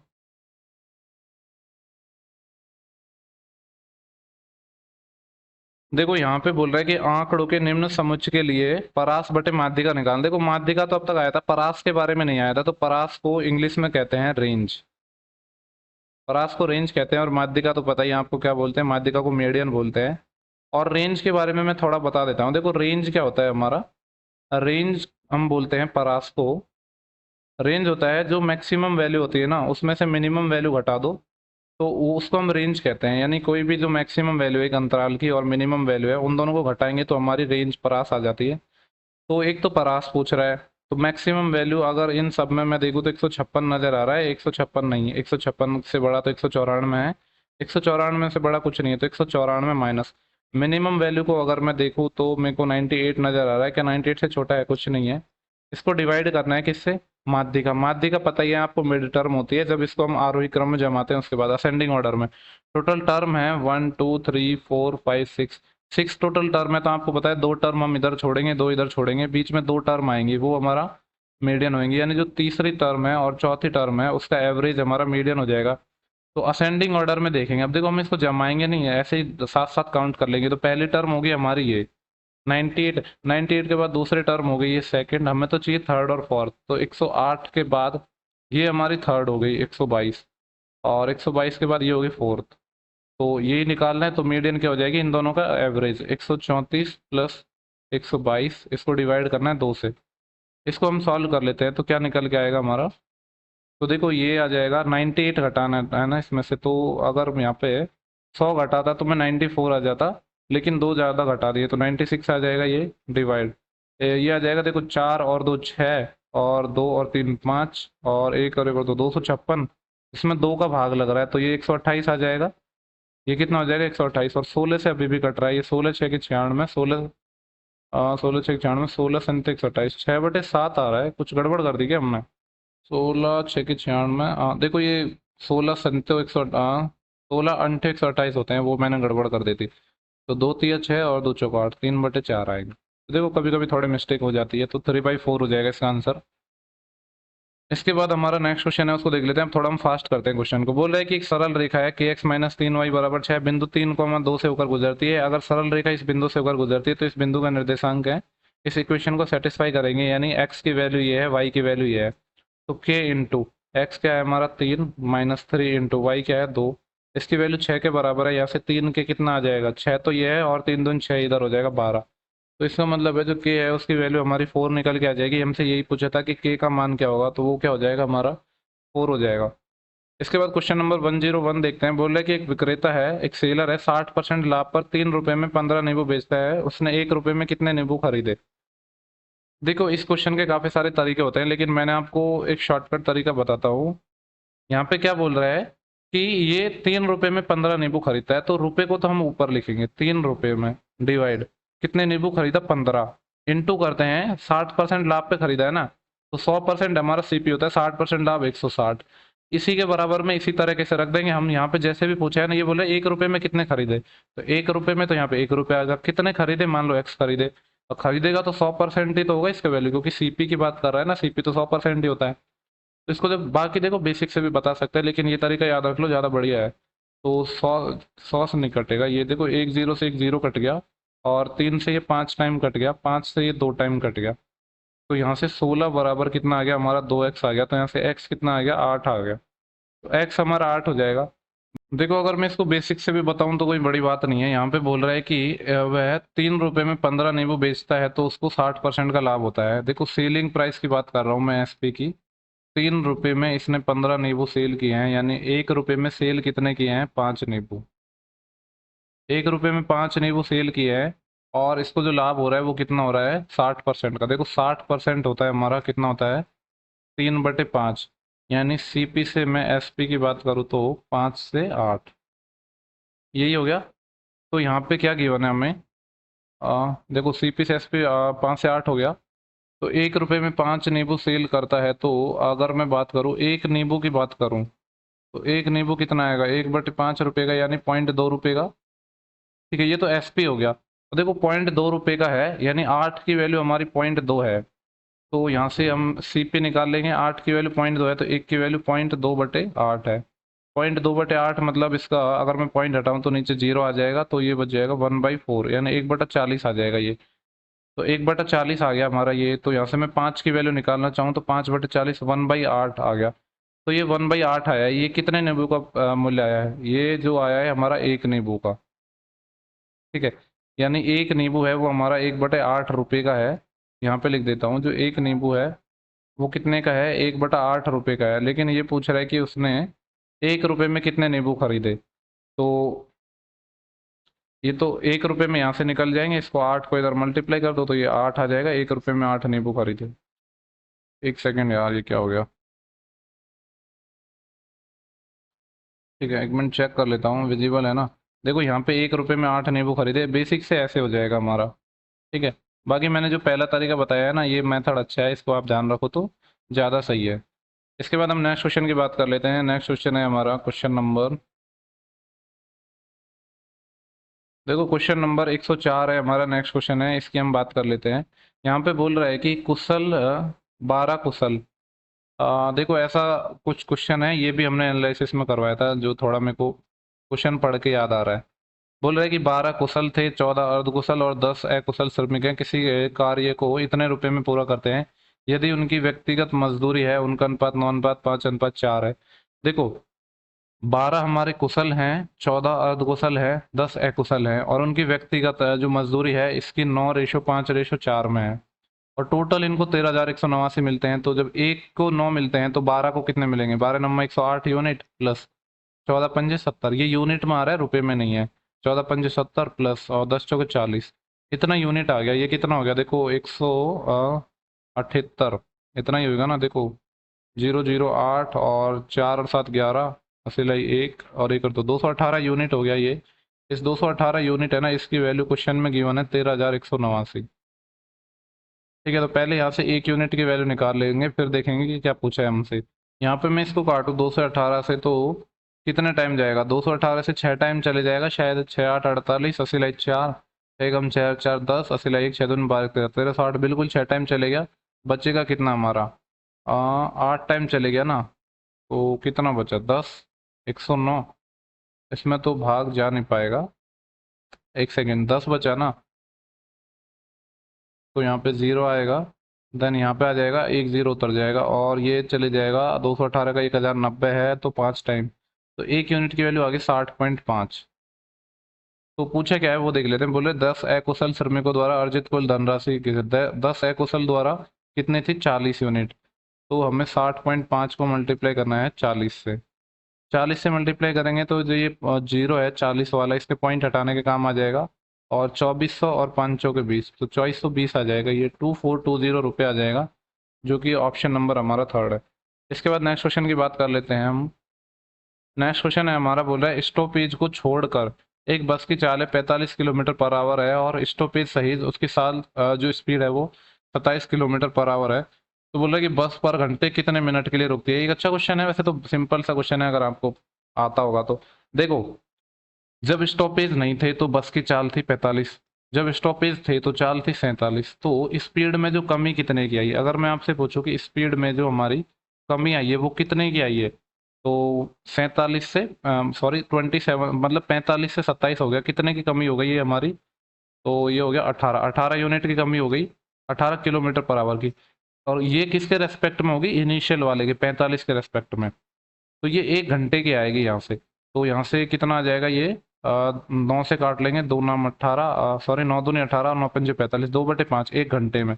मिनट में बदलेंगे तो 60 से मल्टीप्लाई कर दो, 5 से 12, 12 दूनी 24, तो 24 मिनट आ जाएगी। तो यही पूछा था कि बस प्रति घंटे कितने मिनट के लिए रुकती है, तो 1 घंटे में वो रुकती है 24 मिनट के लिए। सिंपली आपको ये कर देखना है कि स्पीड में कितने की कमी आई है शुरू के रेस्पेक्ट में, और घंटे में पूछ रहे तो 60 से इसको मल्टीप्लाई कर दो, ठीक है। इसके बाद नेक्स्ट क्वेश्चन देख लेते हैं हम।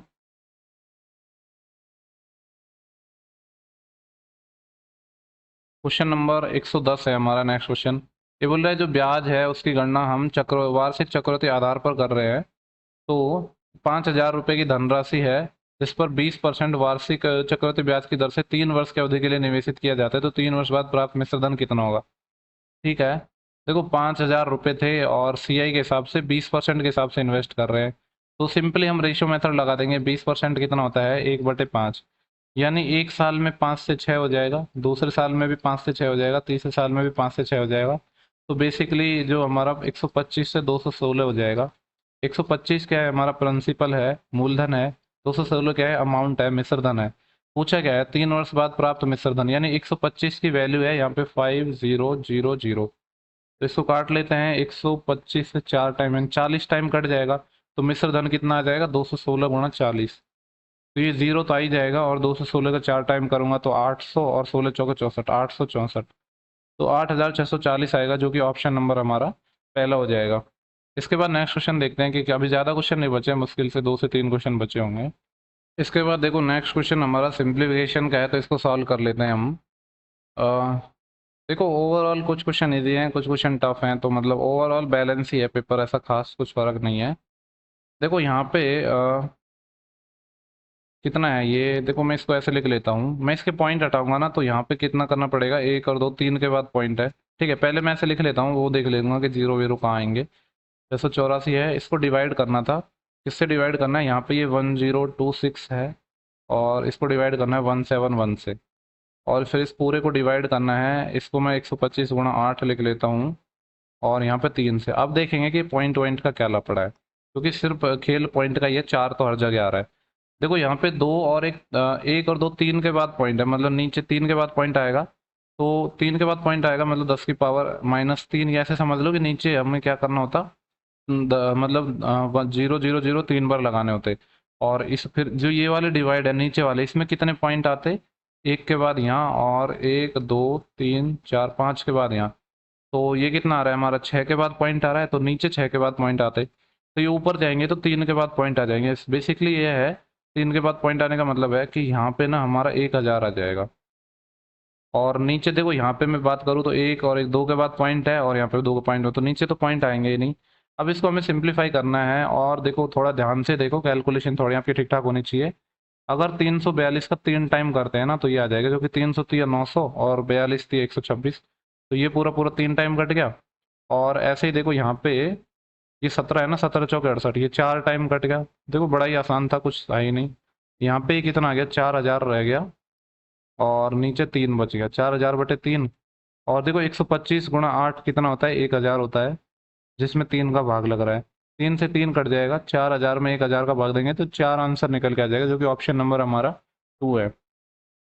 ठीक है, तो आई होप कि आपको क्वेश्चन समझ आया हो। इसमें बस ये था कि जो हमारे पॉइंट्स हैं वो हमें हटाने थे, बाकी ज़्यादा कुछ करना था ही नहीं। इसके बाद हम देखते हैं कि नेक्स्ट क्वेश्चन हमारा क्या है। तो नेक्स्ट क्वेश्चन बोल रहा है, यदि किसी संख्या का 24%, मान लो कोई संख्या x है, तो उसका 24% है। ठीक है, एक्स एक्स भी मत मानो, सिर्फ 24% ही मान लो ना। 24% की वैल्यू 39 है, तो संख्या अपने आप में 100% होती है। तो 100% की वैल्यू हमें निकालनी है, तो 100% निकाल लेंगे यहाँ से। ये कितना हो जाएगा, 1% आ जाएगा, 39/24। 100% निकालने के लिए 100 से मल्टीप्लाई कर देंगे, और देख लेते हैं कि 3 से ये 13 टाइम कट जाएगा, 3 से ये 8 टाइम कट जाएगा। और 8 को जब मैं 100 से काटता हूँ, तो मुझे याद है कि 12.5% होता है, क्योंकि 12.5% 1/8 होता है, तो इसको काटेंगे तभी भी तो उतना ही आएगा। तो बस इसको मल्टीप्लाई करना है, 13×5 = 65, 80×6 13×2 = 26, और 6 = 32, 80×3 13×1 = 13, और 3 = 16। पॉइंट आएगा कितने, एक के बाद पॉइंट 162.5, जो कि ऑप्शन नंबर हमारा 2 है। इसके बाद देख लेते हैं कि और क्वेश्चन कितने हमारे बचे हुए हैं, शायद एक आध क्वेश्चन और रह रहे होंगे, इसको सॉल्व करना है। ठीक है, देखो ये सिंपल सा क्वेश्चन है, आप कर लेना इसको। ठीक है, ये आपका क्या है, होमवर्क है, HW है। आसान सा क्वेश्चन है, इसलिए मैंने बता नहीं रहा हूँ। ठीक है, थोड़े बहुत अच्छे क्वेश्चन हो तो बताने में मजा आया, क्योंकि बार बार वही चीज़ें हम कर रहे हैं, तो अब इस चीज़ को करते करते थोड़ा बोर हो गए। इसके बाद देखो जो नेक्स्ट क्वेश्चन है हमारा, ये बोल रहा है कि एक बेलन की त्रिज्या है, एक अर्धगोले की त्रिज्या से 16 सही 2/3% अधिक है। देखो 16 सही 2/3% का आपको पता है कितना होता है, 1/6। 1/6 होता है, यानी बेलन और अर्धगोला, इसकी अगर मैं त्रिज्या का अनुपात की बात करूं, रेडियस का, तो ये 6 सही मतलब इतना ज़्यादा है ना, बेलन की त्रिज्या है गोले से ज़्यादा है, यानी गोले की अगर 6 है तो बेलन की कितनी होगी, 7 होगी। ये रेडियस का रेशियो आया, इसको के मान लो इसके साथ कि ये के है। आगे बोल रहे हैं बेलन की ऊंचाई 21 सेंटीमीटर है, यानी बेलन के बारे में कहा गया कि जो ऊंचाई है वो 21 सेंटीमीटर है। ठीक है, इसके बाद और क्या बोला है, यदि बेलन का जो आयतन है वो 7 सेंटीमीटर त्रिज्या वाले एक अन्य गोले के आयतन के बराबर है। ओके, देखो यहाँ से एक चीज़ और हमें दी गई है, जो हमारा बेलन का आयतन है, बेलन का आयतन कितना होता है, πr²। आर क्या है हमारा, 7, के स्क्वायर करेंगे तो 49 के स्क्वायर इंटू एच। तो एच कितना है हमारा 21 है। ये इक्वल गिवन है, किसके गिवन है? 7 सेंटीमीटर त्रिज्या वाले एक अन्य गोले के आयतन के। तो गोले का आयतन होता है 4/3 पाए आर क्यूब। आर क्या है? 7 का क्यूब है ना, तो ये आ जाएगा। इसको मैं ऐसे लिख दूं 49 × 7, क्योंकि 7 का क्यूब को ऐसे लिख दिया मैंने, 7 का स्क्वायर इंटू 7। तो अब देखते हैं कि यहाँ से क्या कटेगा पिटेगा। पाई से पाई चले जाएगा, इस 49 से 49 चले जाएगा, और ये जो 7 है ना, इससे ये 3 भी चले जाएगा। तो यहाँ से के स्क्वायर बचा है, देखो ऊपर तो 4 बचा है, और यहाँ से 3 डिवाइड में आ जाएगा 9। तो यहाँ से जो के की वैल्यू है वो आ गई 2/3। के हमारा 2/3 आ गया। इसका मतलब है बेलन की रेडियस आ गई 7 दूनी 14, 14/3। और ये कितना आएगा? 6 दूनी 12/3, तो ये 4। ये आ गया। पूछा है तो अर्धगोले का जो आयतन ज्ञात करना है, तो अर्धगोले का आयतन निकाल लेते हैं। देखो गोले का आयतन होता है 4/3 पाई आर क्यूब। तो अर्धगोले का आयतन कितना होगा? 2/3 पाई आर क्यूब। और आर कितना है हमारा? पाई की फॉर्म में भी आंसर नहीं है, तो पाई की वैल्यू भी रख देते हैं 22/7 आर क्यूब। आर है हमारा 4, तो 4 का क्यूब 4 चौके 16 चौके 64। इसको हमें सॉल्व करना है, तो देखो आंसर तो पॉइंट में ही आएगा, क्योंकि पूरा तो कटेगा नहीं। और तो इसको थोड़ा सिंप्लीफाई करेंगे अब हम। कुछ कट तो रहा नहीं है, तो मल्टीप्लाई कर लेते हैं, और तो कोई चार है ही नहीं। 22 को मैंने 4 से किया तो 22 चौके 88, अस्सी लाई 8, और 22 छः के 132, 132 और 8 140।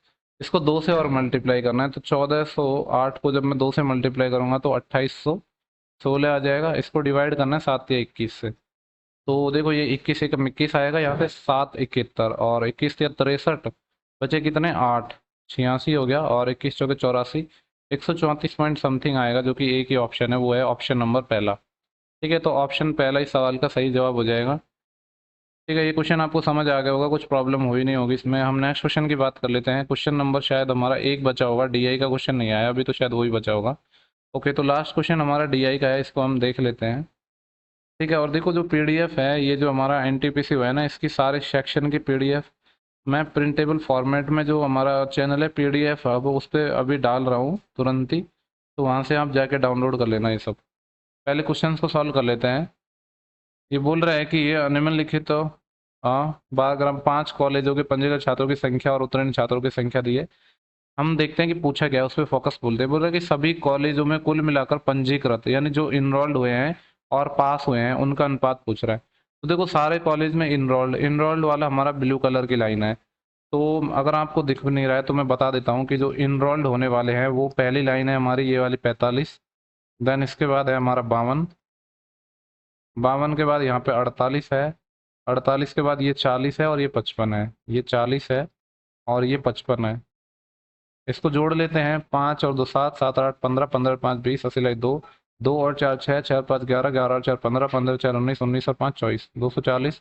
और दूसरा है क्वालिफाइड होने वाले। तो क्वालिफाइड होने वालों का मैं यहाँ पे लिख रहा हूँ डेटा, हो सकता है आपको विजिबल ना हो, तो मैं आपको बताता चलता हूँ। यहाँ पे देखो लिखा है क्वालिफाइड वाला, ये वाला कलर है, तो यहाँ पे 38 लिखा है।